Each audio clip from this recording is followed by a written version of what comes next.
अरे मोरी मैया, बच गई रे, वरना कमर टूट जाती। ये सब अतुल की वजह से हुआ है। क्यों रे, तुझे ढंग से झाड़ू पोछा करना भी नहीं आता? अगर सोफे की जगह जमीन पर गिरती तो तेरे मजे ही आ जाते। एक काम तुझसे ढंग से नहीं होता। रसोई साफ कर ली, कपड़े धो लिए? जी वो अब वो यहाँ पर क्या कर रहे हो तुम? मैंने बोला था मेरे कपड़े प्रेस कर दो, वो भी नहीं हुआ तुमसे।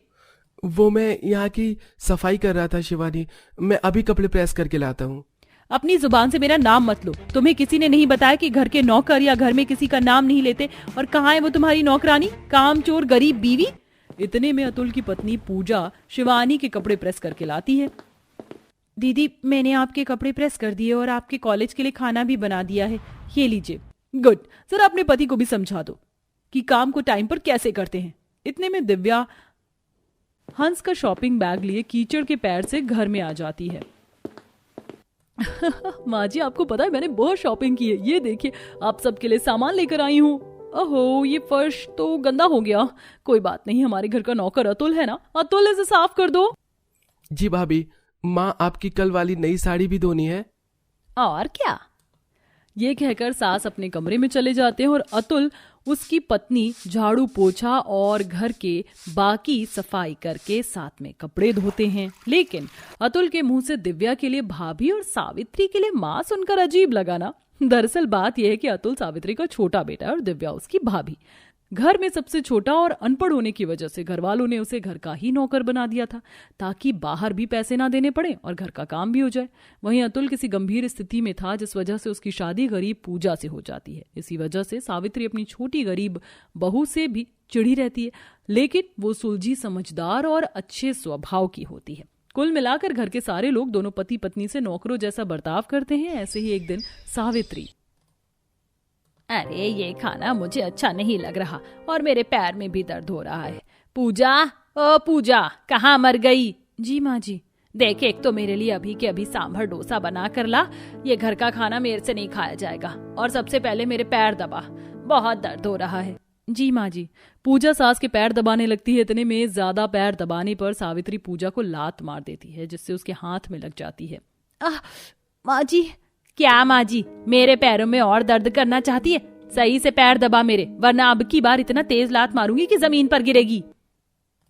माफ कीजिएगा माँ जी, अब सही से पैर दबाऊंगी।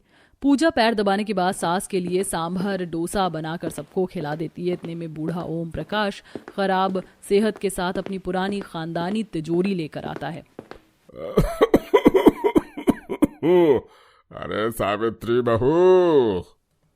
पापा जी, आइए आइए। ससुर की आवाज सुनते ही सावित्री सर पर पल्लू रखकर ससुर के पैर छूने लगती है। बैठिए बैठिए पापा जी, आप आ रहे हैं, आपने बताया नहीं। अब एकदम से बता कर क्या परेशान करता, अपना ही तो घर है। और बाकी बच्चे कहाँ हैं? यही है सब पापा जी। राजीव बेटा, अतुल, दिव्या, पूजा, आ जाओ यहाँ पर। शिवानी वो अभी कॉलेज से आती होगी पापा जी। ओम प्रकाश सोफे पर बैठ जाता है। सावित्री की आवाज पर सारे बच्चे आ जाते हैं, लेकिन अतुल और पूजा ओम प्रकाश के पैर छूते हैं। अरे अतुल बेटा, ये कौन है तेरी बिंदनी? हाँ दादाजी, मजबूरी में शादी हुई थी, लेकिन पूजा सच में बहुत अच्छी लड़की है। हाँ, ये तो मुझे देखते ही पता चल गया। दादाजी, मैं आपके खाने पीने की व्यवस्था कर देती हूँ। बहू कर दो, लेकिन मैं इस उम्र में ज्यादा मिर्च मसाला और मीठा पसंद नहीं करता, मना है। जी दादाजी, मैं आपको वैसा ही खाना दूंगी। पूजा खाने की तैयारी करने रसोई में जाती है। वहीं सावित्री और दिव्या पहले से ही रसोई में बात कर रहे होते हैं। अरे माँ जी, ये खोसट बुढ़ा आपके ससुर हैं? हाँ बहू, ये तेरे दादा ससुर हैं। और वो पैर छू रही थी, तूने क्यों नहीं छुए? देख, वो अपने साथ एक पुरानी खानदानी संदूक लेकर आए हैं, जिसमें हीरे जवाहरात, पैसे तो होंगे ही। अच्छा बनने की एक्टिंग कर लो, ताकि वो सारी धन दौलत तुझे मिले, ना कि उस गरीब बहू को। ठीक है माँ जी, वो तो मैं वैसे भी नहीं होने दूंगी। और उन गरीबों के पास ऐसा है ही क्या जो पुराने खानदानी तिजोरी की चाबी उनको मिले? तुम यहाँ हमारी बातें सुन रही हो? नहीं जेठानी जी, मैंने कुछ नहीं सुना, बस दादाजी का खाना बनाने आई हूँ। हाँ तो जल्दी खाना तैयार कर। सावित्री और दिव्या बाहर आकर झूठ मूठ की एक्टिंग करते हुए ओम प्रकाश की सेवा करते हैं। वहीं अतुल से ओम प्रकाश के कमरे की सफाई करवाई जाती है। तिजोरी वाला संदूक रखवाया जाता है। कुछ देर में पूजा खाना बनाकर डाइनिंग टेबल पर लगा देती है। दादाजी, ये लीजिए आपका खाना। तुम्हारा दिमाग खराब है क्या? ये सब खाना तो हम खा ही रहे हैं, तो तुमने दादाजी के लिए अलग खाना क्यों नहीं बनाया? वो मिर्च मसाला नहीं खा सकते, समझ नहीं आता तुम्हें? जेठानी जी, ऐसा कुछ नहीं है, दादाजी खाना खा सकते हैं। मैंने ये मिर्च मसाले का खाना बनाने से पहले ही आपका सादा खाना निकाल दिया था, और ये मीठी गुड़ वाली खीर जो आपको नुकसान भी नहीं करेगी। देखा बड़ी बहू, तुम्हें बिना जाने ही छोटी बहू को सुना दिया। ऐसा नहीं करना था। सोचा था दादा ससुर को फिक्र दिखाकर उनके मन में अच्छा बनूंगी, लेकिन ये तो उल्टा ही हो गया।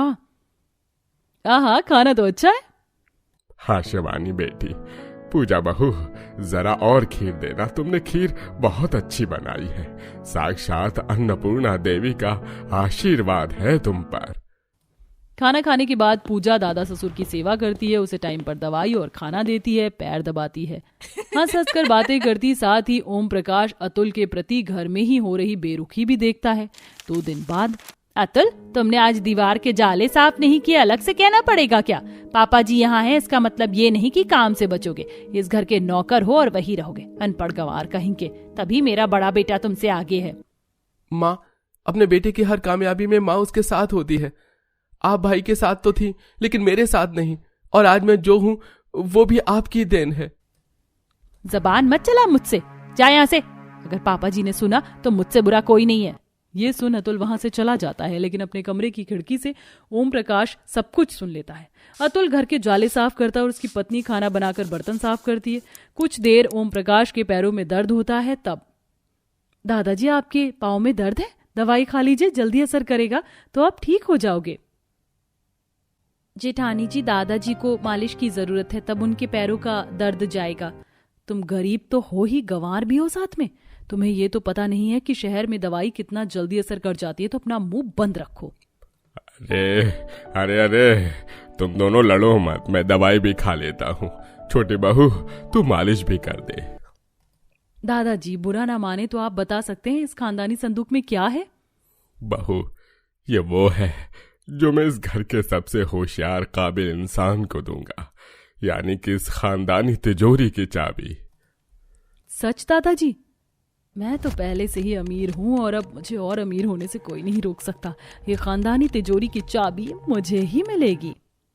छोटी बहू, तुम इस खानदानी तिजोरी की चाबी के बारे में क्या सोचती हो, अगर तुम्हें मिली तो? दादाजी, मैं चाबी के बारे में कुछ नहीं सोचती, क्योंकि मेरा जो भी है सब मेरे पति से है और मैं उसी में खुश हूँ। पूजा की राय जानकर ओम प्रकाश बिल्कुल बेफिक्र हो जाता है। अगले दिन उसकी तबीयत खराब हो रही थी और वह बहू को चाबी देकर संदूक छोड़कर चला जाता है। ओम प्रकाश के जाते ही सावित्री और दिव्या, राजीव उसके पास आते हैं। ओ गरीब बहू, जो ससुर जी चाबी देकर गए हैं तुमको, वो मुझे दे दो। उसकी असली हकदार मैं हूं, ना कि तुम। जल्दी तो वो बक्सा मुझे खोलना है, जरूर उसमें खानदानी हीरे जवाहरात होंगे। माफ कीजिएगा माँ जी, दादाजी ने कहा है वो जब तक आ नहीं जाते मैं ये चाबी किसी को ना दूं। तुम तो मासूम से बनकर बड़ी तेज निकली पूजा। रख ली चाबी। घर में पैसे मैंने लगाए हैं, मेरी बदौलत ये घर चलता है और सेवा भी हमने की है। तुम्हें इस चाबी को रखने का कोई हक नहीं है। मैं अच्छे से जानती हूँ जेठ जी। 6 बजते ही ओम प्रकाश का वकील उनके पास आता है। देखिए, मैं उनका वकील हूँ और उन्होंने जिसे खानदानी तिजोरी की चाबी दी है उनके लिए उन्होंने एक खास वसीयत बनाई है, जो कल मैं कोर्ट से लेकर आऊंगा और आप सबको सुनाऊंगा। वो चाबी वाला शख्स कौन है? जी वकील साहब, मेरी पत्नी। आप इस फाइल पर दस्तखत कर दीजिए, मैं कल आता हूँ। वकील के जाने के बाद घरवाले आपस में गरीब बहू और अतुल से लड़ाई करने लगते हैं, पर जैसे तैसे पूजा समझदारी से बात को शांत कर देती है। गरीब पति पत्नी को ओम प्रकाश के निधन का बहुत दुख होता है। अगले दिन वकील आकर वह वसीयत पढ़ने लगता है। देखिए, उन्होंने इस वसीयत में साफ लफ्जों में लिखा है कि श्री ओम प्रकाश जी ने अतुल और पूजा के नाम कर दी है। जितने भी गांव के खेत खलियान और घर हैं, वो सब इनका ही है और उस पर किसी का हक नहीं है। पूजा जी, इस बक्से को खोल लीजिए। आगे मैं उनकी दी हुई चिट्ठी को पढ़ना चाहता हूँ। पूजा खानदानी तिजोरी की चाबी से तिजोरी खोलती है, जिसमें कुछ पुराने जेवर और गांव की प्रॉपर्टी के सारे कागज होते हैं। ये कैसे हो सकता है? इन दोनों गरीब गंवार को सब कुछ दे दिया, क्यों? इन सबके मालिक तो हमें होना चाहिए था। इसको क्यों दी ये तिजोरी और उसकी चाबी? उसका जवाब मैं इस चिट्ठी से देना चाहता हूं। मैं ओम प्रकाश, मैंने इस घर में सबको आजमाया और पता चला कि घर के सारे लोग अतुल और पूजा के साथ बुरा व्यवहार करते हैं। यह मैंने अपनी आंखों से देखा और यह भी देखा कि इस संदूक के पीछे घर के लोगों में कितना लालच है। लेकिन पूजा बहू और अतुल के मन में कोई लालच नहीं है और उनके पास भी कुछ नहीं है। इसलिए मैं सही मायने में खानदानी तिजोरी की चाबी और सब कुछ आशीर्वाद के साथ पोता बहू और अतुल को देकर जा रहा हूं। मुझे कैंसर था, सिर्फ डॉक्टर ने 4 दिन बोले थे, इसलिए मैं यहां चला आया और तुम्हारी नजरों से दूर हो गया ताकि तुम्हें तकलीफ न हो। दादाजी, भगवान अच्छे लोगों को क्यों अपने पास बुला लेते हैं? मेरे दादाजी मुझे छोड़कर चले गए, सब हमारे नाम कर गए। चाहिए तो हम दोनों को कुछ भी नहीं पूजा, लेकिन हम ऐसे लोगों के बीच में नहीं रहेंगे अब। हाँ माँ जी, और जेठानी जी के मन में तो शुरू से ही लालच था, सब दिखावा था। अतुल बेटा, हमें माफ कर दे, हमें छोड़कर मत जा। सावित्री अभी भी नौटंकी कर रही थी और ये देखने के बाद अतुल और पूजा हमेशा के लिए उस घर को छोड़कर पुरानी खानदानी तिजोरी को लेकर हमेशा के लिए गांव में बस जाते हैं और वहां के खेत खलियान की देखभाल करते हैं। परसों ईद है और मम्मी ने तो मुझे आज भी दूध वाली सिवई दे दी। मुझे तो दूध वाली सिवई बहुत पसंद है। पता है, मेरी मम्मी बिल्कुल पंच डालती है और इसमें बहुत सारे महंगे मेवे भी हैं। इमरान को दूध वाली महंगी सेवई खाता देख साहिल को अपने पिछले साल की याद आ जाती है। अम्मी जान, हम जो दूध लेकर आए थे उस दूध में बिल्ली ने मुंह लगा दिया। अब हम क्या करें? इतनी मुश्किल से इस साल हमने दूध का इंतजाम किया था ताकि दूध वाली सेवई खा सके। अब क्या कर सकते हैं बहू, घर में मेहमान आ रहे हैं, काम करते हैं। हमने जो दूसरी दूध सेवई बांटने के लिए रखी थी वही सेवई खिला देते हैं पानी वाली। हालांकि बोलने पर रुखसार ऐसा ही करती है और गरीब परिवार घर आई मेहमानों को पानी वाली सेवई खिलाते हैं। और जब साहिल को पानी वाली सेवई मिलती है तो वो रोने लगता है। मुझे नहीं खानी है पानी वाली दूध की सेवई। बेटा, इस बार खा लो, हमने दूध वाली सेवई रखी थी पर सारा दूध बिल्ली पी गई। अगली दफा हम तुम्हें दूध वाली और ड्राई फ्रूट के साथ अच्छी वाली सेवई खिलाएंगे। हाँ। अब न चाहते हुए भी रोता हुआ साहिल पानी वाली सेवई खाता है। यह सब सोच साहिल की आंखों में आंसू आ जाते हैं और वो इमरान को मजे से दूध वाली सेवई खाता देख मन ही मन कहता है, इमरान कितना अमीर है। पिछली ईद पर भी उसने दूध वाली सेवई खाई और इस बार ईद आने से 2 दिन पहले ही इसके घर वालों ने इसे दूध वाली सेवई देनी भी शुरू कर दी। ये देख साहिल उदास हो जाता है और दोपहर को स्कूल से घर जाते ही बैग पटकते हुए अपने परिवार से कहता है, माँ, इमरान ईद से 2 दिन पहले भी दूध वाली सेवई खा रहा है। जब वो दूध वाली सेवई खा सकता है तो हम क्यों नहीं? मुझे भी दूध वाली सेवई खानी है। मैं इस बार ईद पर पानी वाली सेवई बिल्कुल नहीं खाऊंगा। साहिल बिल्कुल सही कह रहा है। पिछली बार भाभी की लापरवाही की वजह से सारा दूध बिल्ली पी गई और हमें पानी वाली सेवई खानी पड़ी। और इस बार तो हमारे पास पैसे ही नहीं है। मैं भी इस बार पानी वाली सेवई नहीं खा सकती। आलिया, कुछ तो शर्म कर। साहिल अभी छोटा है इसलिए उसकी जिद समझ में आती है, पर तू तो बड़ी है। तेरा भाई मेहनत मजदूरी करके कैसे पैसे जोड़ रहा है।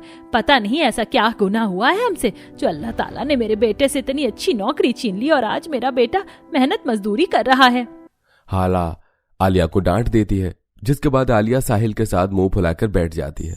अब रात को अफजल घर जाता है और सारी बात रुखसार अपने पति को बताती है। हम गरीब अब कर भी क्या सकते हैं। मैं कोशिश करूंगा पैसों का इंतजाम करने की। फिलहाल जो पैसे रखे हैं कल आप उससे ईद का सामान ले आना। बेटा, तू ज्यादा परेशान मत हो। अगर पैसों का इंतजाम नहीं हुआ तो कोई बात नहीं, ईद तो मनानी है। हम पानी वाली सेवई खाएंगे। आलिया को और साहिल को मैं समझा लूंगी। अब पूरा परिवार खाना खाकर सो जाता है और अगली सुबह कुछ पैसे लेकर हाला अपनी बहू के साथ बाजार जाती है। अल्लाह ताला, ये महंगाई तो आसमान छू रही है। इतनी महंगी सेवई। अम्मी जान, अब सब कुछ इतना महंगा है। मैं सोच रही थी कि क्यों ना हम थोड़े से पैसे बचा लें और सिर्फ आलिया और साहिल के लिए महंगी वाली सेवई और दूध ले लें ताकि वो लोग इस ईद पर दूध वाली सेवई खा सके। बहू, अभी तक तो हमने कुछ लिया भी नहीं, तो पैसे कैसे बचाएगी? काजू बादाम के रेट देखें, 1000 रुपए हैं। उसके बाद हमें चिरौंजी भी तो लेनी है, इसलिए तो दूध वाली सेवई का ख्याल अपने दिमाग से निकाल दे। इतना बोलकर हाला अपनी बहू के साथ कुछ सेवई और ड्राई फ्रूट के नाम पर किशमिश लेती है और उसमें भी मोल भाव करने लगती है। भैया, तुम पैकेट वाली किशमिश 1000 रुपए दे रहे और खुली वाली 500 रुपए में दे रहे, इन दोनों में फर्क ही क्या है?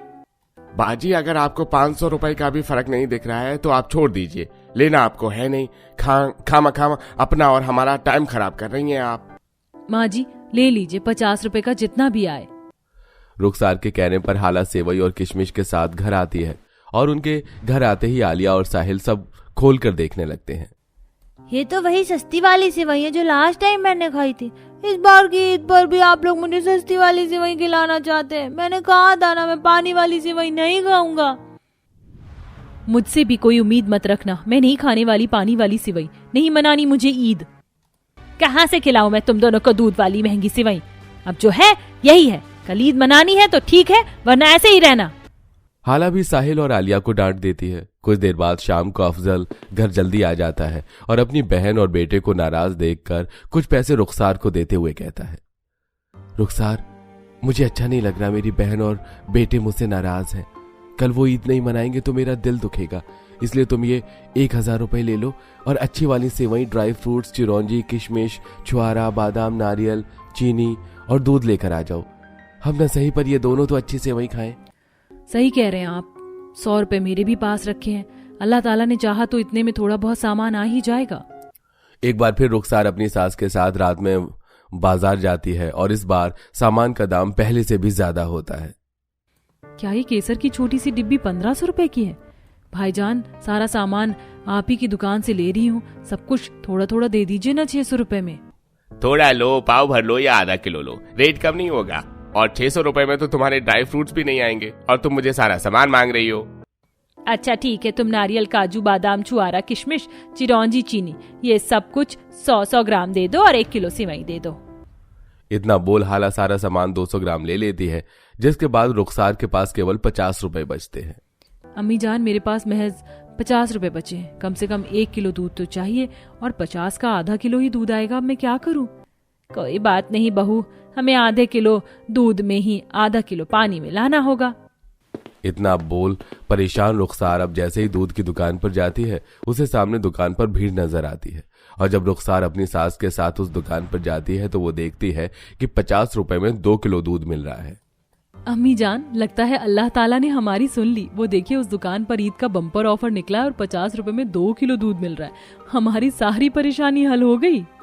बिना कोई देरी कर रुखसार 50 रुपए में 2 किलो दूध लेकर घर आती है और अगली सुबह पूरा परिवार जल्दी उठकर सबसे पहले उठकर नहा धोकर अपने पुराने ही कपड़े पहनकर नमाज अदा करके, जिसके बाद रुखसार रसोई में जाकर दूध गर्म करती है। पर दूध गर्म करते ही दूध फट जाता है और आलिया दूध का पैकेट देखती है। भाभी जान आप जो दूध लाई थी उसकी आज लास्ट डेट थी, इसीलिए ये दूध फट गया। अगर हमने रात में गर्म कर दिया होता तो ऐसा ना होता। माफ करना आलिया, ये सब कुछ मेरी वजह से ही हुआ है। लगता है इस साल भी हमारी किस्मत में पानी वाली सेवई ही लिखी है। ये सब कुछ साहिल सुन लेता है और नाराज घर के बाहर जाकर रोने लगता है। तो वहीं इमरान भी साहिल का मजाक बनाता है।